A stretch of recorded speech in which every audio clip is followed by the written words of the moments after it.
Hello, everybody. Welcome to the Real SportsSkope on this Memorial Day edition, May the 25th. Hope everybody's having a good Memorial Day in remembrance of our fallen soldiers.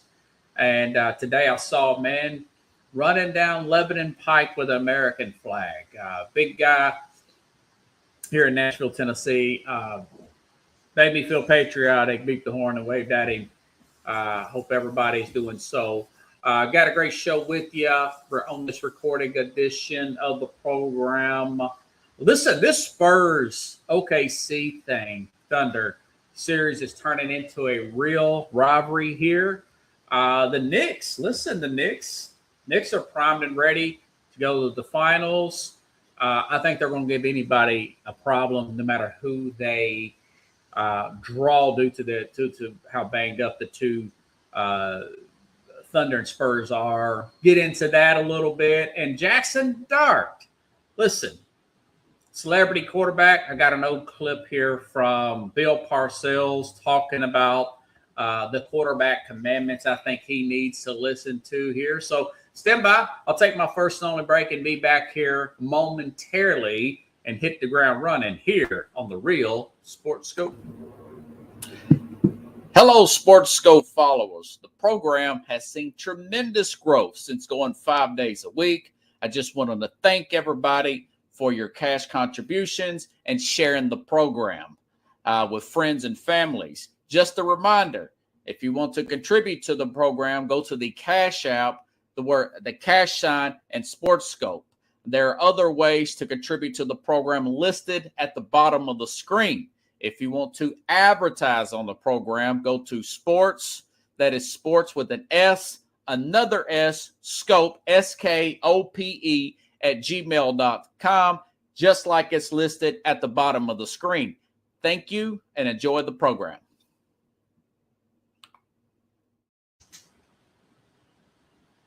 All righty then.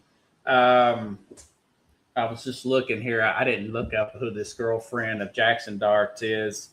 It looks like they've been together since social media influencer. Yeah, go figure. Anyways. All right. Spurs and listen, there's hard to establish a narrative here, and that's what you want if you're TV people, right? Because you want to keep the audience wondering like what's going to happen. It's like a movie. It's an action movie. You're not sure how it's going to end. Okay, no specific good guy, bad guy here. Although I think some people are starting to pull against the Thunder because SGA. Shea Gilgeous-Alexander's flopping and whatnot. He's getting a lot of calls there, calling him the free throw merchant and everything. You know, he's got his second MVP. They're a very deep team. Not an all-time team. They've only won one championship, but you're starting to see that a little bit. Not much, but I'm proud of. I love Sam Presti. Not me particularly, but I'm saying. And then you got, the curiosity of how good is Victor Wembanyama going to be. I mean, the guy's in year 3, 22 years old, and looking and putting up Shaq-like numbers when Shaq was in year 7 with the Lakers when they were winning championships. But here's what I got down from my notes. Going back to Friday night, because last time I was live here was Thursday with the Mad New Yorker. So the Spurs got off to a 15-0 start Friday night. And it just looked like a total rout in Game 3, which, hey, it's a home game. Game 3, that's usually when the road team in the series, it's their first game home. They're usually out rocking. You usually get their best punch in these playoff series. Historically, Thunder did early on. And end up winning. The Thunder end up winning by double digits in that particular game. Something told me not to bet that game, and I didn't. Something said, no, I don't bet this. I'm not sure. I don't have a feel for it. OKC's bench come up big. Overall in this series, after game 3, their bench outscored San Antonio 183-51. They're the deeper team. They're the deepest team in the league. Still pretty young themselves. Then last night, so you think you got the narrative. That's what I was going to start the show with. If they would have won last night, I thought, okay, well, all right, well, you've got the injuries. You know, you've got the De'Aaron Fox. You've got the Harper injuries there. Wembanyama can't do it all. The Spurs, being a very young team, the core players are like under 22, the 3 core players, not to mention the fact that Fox is a veteran there at 28 now, that being said. But you're looking at guys like Castle, Harper, Fox, and of course, Castle, Harper, and Wembanyama are like 22 and under. Wembanyama's the oldest there. So you get that narrative. Then we go back to game 4, last night. The Spurs totally dominated defensively. They keep the Thunder. They keep the Thunder to a 4-year low, under 90 points. That's the first time they did not score 90 points in 4 years.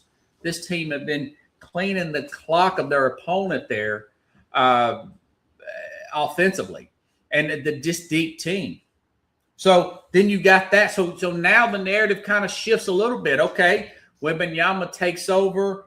33 points, 8 rebounds, 5 assists, plus minus of 29 points. Other words, when he's on the court, they're plus 29. Okay, they go on and win. So, you know, I said this is what the NBA wants. This looks like Spurs-Lakers. I said it kind of reminds me a little bit of some of the older fan bases of a Pistons-Celtics, because they're in the same conference, a Pistons-Celtics rivalry of the 80s, where you look at a Celtics team, although the roles are reversed a little different. The Celtics team have the big star in Larry Bird, you know, but the Thunder look like the scrappier team, like a Pistons per se. Not the biggest overall, although people still look at SGA as more of an overachiever than a mega star, I think, because he's not dazzling like a Michael Jordan. He doesn't have that 6'9" frame of a Larry Bird or a LeBron James or anybody like that. He kind of reminds me of a Isaiah Thomas a little bit, a little taller, but of a more of an Isaiah Thomas type of player, although he's more decorated with the 2 MVPs. But the ratings the other day were up to 9 million. Now, this ain't Jordan numbers, but it's a big rebound in the playoffs that have been down in a league that has been bashed. So you got, you know, the TV people, Adam Silver, owners around the league, they got to be loving this, you know, because you're not real sure what's going to happen here. I guess OKC, it would be favored. That can change coming into game 5. Could the Spurs be favored? It will be played in Oklahoma City. I said this before the set. I feel like a genius, but I wasn't really 100% sure. I don't think anybody was because of the physical play that's being allowed in this, including Hardenstein and Chet Holmgren coming at Wemby. But I said before this thing started, this particular series, this would probably be Spurs in 7. Now, we'll see. We shall see. I think it does look like it's going to go 7 games, in my opinion, pending major injuries in the next few games or so. But like I said, this is what the league wanted. I don't like the fact that it is bouncing around from 2 different networks. At least Amazon does not have these conference finals. It's between NBC and ABC. Now, of course, if you don't have ESPN, but at least you're not on the streaming services. But we'll see. My thing is, like I said the other day, is if you don't get Wembanyama now, you might not get him for a while. This team could be a dominant team if he stays healthy these next few years in his career. Okay, now let's go back to these. Not that much of an exciting series. I think this is more of, can the Knicks stay healthy and rested enough to give the likely favored Western Conference team a run for their money, particularly if it's OKC. Now, not a good record against OKC, not a good matchup against OKC, a much better matchup against the Spurs there. I want to say they're 3-1 against the Spurs. But this Knicks team, you just don't want to poo-poo this. I know people like to poo-poo things and say, well, the Cavs went through that big series there. And, Atlanta, what has Atlanta really done? Listen, the Knicks are playing great basketball. I don't care who they beat and whatnot. This was game 3 at Cleveland. Not only did they shoot better from 3, they also took more free throws, which tells me that the Knicks were being more aggressive at getting to the rim. They outshot. This was in Cleveland, folks. You kind of get the home calls at home, right? This was in Cleveland. They took more free throws. They shot a better percentage. They have outscored their opponents by 225 points. That's the best in playoff history. They're on a run. Cleveland never led in game 3. That's the big home game. Now, maybe they have their guard down and lose tonight. I don't know. If I'm the Knicks, you need to take care of business and hope that this next series goes 7, and then you get another team to come off of a 7-game series here. I was a little generous in saying it's going to be Knicks in 6, probably Knicks in 5 or 4, probably 4. Let's see what happens. Kenny Atkinson, after the game, said, well, analytically, we should be up 2-1. They lost each game by 10 points. That's a coach there of Cleveland. I guess you got to say something publicly to keep your team focused and energized, per se. But listen, a lot of people, yes, this would be the first finals for the Knicks since 1999. I see that particular season. It was a lockout season of an asterisk type of season when the Spurs beat the Knicks that year. It still counts, kind of like the COVID season, but the real finals, I think, was 1994. First year Jordan retired, and then they played Houston that year. A lot of that was a little bit overshadowed by the O.J. Simpson stuff, but a lot of us watched it. I was more into that series at 12 turning 13 than I was watching the OJ stuff, but the OJ stuff just came more fascinated. That was there in that finals was when the famous OJ Simpson car chase there that was shown in one screen and the finals on the other screen, per se. But anyways, I think a lot of people are pulling for the Knicks. For those of us who watched that 94, for those of us who followed the NBA throughout the 90s and saw how hard they played, how much the fans were engaged in those 90s battles against these Eastern Conference battles against the Bulls, and just could not get over the hump against the Bulls. They finally get over the hump. The Bulls leave, and then comes the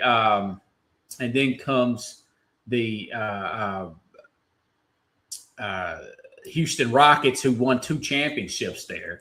And then, of course, and then in 95, you start to look at then the emergence of Shaq, the young Shaq, and the Orlando Magic. They get to the finals. And then, of course, the nagging Pacers got in their way one year. So it's you see the energy of that arena. You see the energy of the fan bases, and they just can't quite get there. Same thing with the Cubs there. You see all the energy and everything. They just couldn't quite get there year after year after year. Of course, they had a much longer drought going back 50, 60 years. And now, of course, the Knicks have a championship drought since the 70s. That's why people kind of like to see the Knicks get there. The fans really want it. The players know the fans want it. The players played their guts out under Pat Riley, and Van Gundy. back in the days. They just couldn't quite get over the hump. This year feels like they might get over the hump here. But we'll see. Don't want to get too far ahead of myself, but I think it'd be good for the league if they even get to the finals, and they're one game away to get for the finals. That's what I think a lot of us would like to see the Knicks get there. It'd be another booster shot for the much needed booster shot for the NBA, and they've already gotten a little bit of an energy jolt there, a Red Bull from the Spurs OKC Thunder matchup per se. Okay. All right. Now this Jackson Dart stuff, I talked about it a little bit the other day with the Mad New Yorker, kind of an off put, just like listen, I do think that this Giants team, they've got John Harbaugh there. There was a buzz about the team. They played well in some of these games, although coming up short at the end. They pushed Denver to the wire. Should have beat Denver. They did blow out with Camp Scottaboo, and of course Jackson Dart's play there.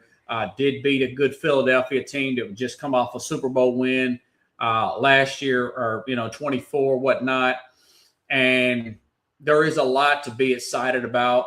Although it's mixed news about Malik Neighbors and this injury. Now we don't know when Malik's going to come back. But you start, and then they had a good draft. They got 2 first-round picks. They got that top 10 pick there for Dexter Lawrence. But now one of their defensive linemen's hurt. You're not sure about Neighbors. And now, listen, Jackson Dart. That's what leads me to Jackson Dart. And I said this.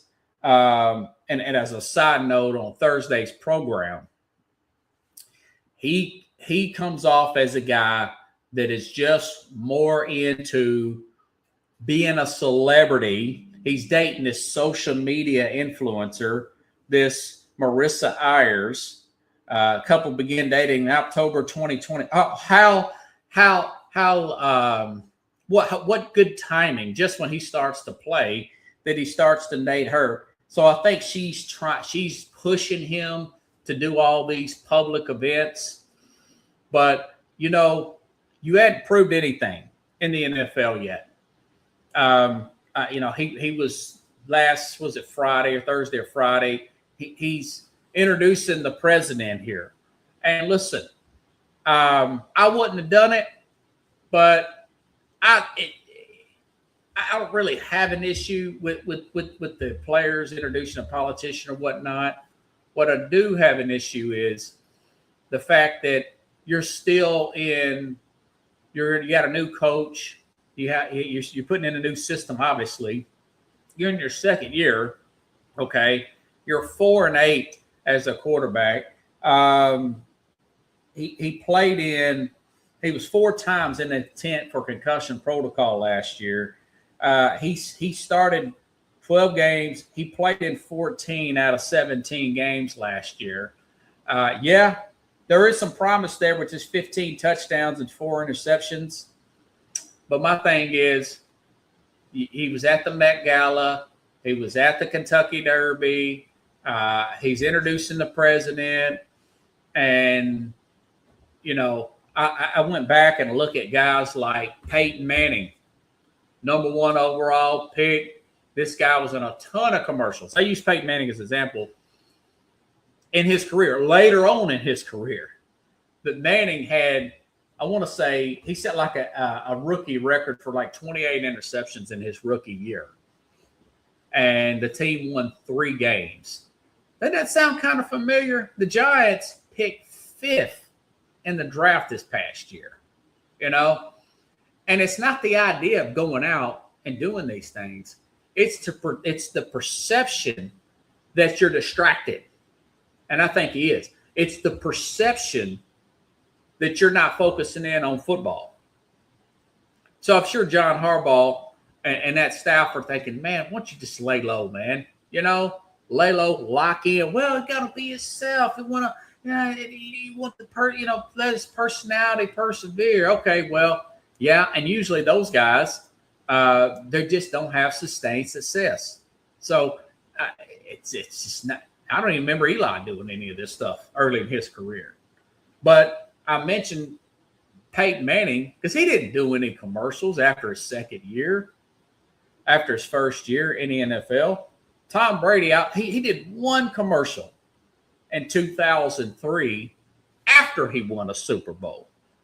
But even many years after that, many years, not until later on in his career, just when he was about to retire, late in the Patriots' career, early with the Tampa Bay Bucks, that he was even doing commercials. There's like 15 where there was reports he turned down commercials, and Peyton Manning took them. You know, Manning went on to win 5 MVPs, most in NFL history, and won 2 Super Bowls. And Brady, of course, he's the greatest of all time, 7-time Super Bowl champion, you know. But you see guys like Robert Griffin III doing all these commercials. You know, you see how that turned out, even after when he got his ACL injury. You see him doing all these commercials. But Andrew Luck turns them down, you know. Look who had the better career. Although Luck probably should have won a Super Bowl, right? So it's that perception that he is a distracted player. And I don't think it's good look, man. You know, nothing against him and do it, open it for the president. But, you know, Fernando Mendoza, who did prove something on a big stage, he had a mini camp and said, nah, I cannot go to the White House for the Indiana National Championship ceremony. And he's a rookie. So he's got more self-awareness than a second-year player, Jackson Dart. I hope you all can hear this. I think you can. It'll be a little bit low, but I got to go to my famous Bill Parcells quarterback commandment speech. I played this before on this program. I've erased that soundbite. I had to go back up and look that soundbite up again. I found it. It's not quite as loud as it should be, but Parcells, he's violated 2 of these quarterback commandments here. Listen up, the great Bill Parcells on his quarterback commandments here. Okay, here are the quarterback commandments. Number 1, press or TV, agents or advisors, family or wives, friends or relatives, fans or hangers-on. Ignore them on matters of football. They don't know what's happening here. Number 2, don't forget to have fun, but don't be the class clown. Clowns and leaders don't mix. Clowns can't run a huddle. Number 3, a quarterback throws with his legs more than his arms. Squat and run. Fat quarterbacks can't avoid the rush. Number 4, know your job cold. This is not a game without errors. Keep yours to a minimum. Study. Number 5, know your own players. Who's fast? Who can catch? Who needs encouragement? Be precise. Know your opponent. Number 6, be the same guy every day. In condition, preparing to lead, studying your plan. A coach can't prepare you for every eventuality. Prepare yourself. And remember, impulse decisions usually equal mistakes. Number 7, throwing the ball away is a good play. Sacks, interceptions, and fumbles are bad plays. Protect against those. Number 8, you must learn to manage the game. Personnel, play call, motions, ball handling, proper reads, accurate throws, play fakes. Clock, clock, clock. Don't you ever lose track of the clock. Number 9, passing stats and TD passes are not how you're going to be judged. Your job is to get your team in the end zone, and that's how you're going to be judged. When all around you, number 10 this is, when all around you is in chaos, you must be the hand that steers the ship. If you have a panic button, so will everyone else. Our ship can't have panic buttons. And the last one, don't be a celebrity quarterback. We don't need any of those. We need battlefield commanders that are willing to fight it out every day, every week, and every season, and lead their team to win after win after win. It looks like Tony. Yeah, take a listen there, Jackson Dart. Celebrity quarterback, social media influencer girlfriend. I think that's going to be an issue. And every time that something goes wrong, 2 interceptions, you lose the Cowboys game close. Yeah, well, if you wasn't out trying to get on TV and make so many public appearances and you were laying low, trying to bond more with your teammates, maybe that wouldn't be a problem. You know, maybe you'd be able to pick up on coverages better, pick up on coverage and not get sacked so many times and be having concussion protocol. Although that may not be exactly the case, it's going to be the perception, Jackson Dart.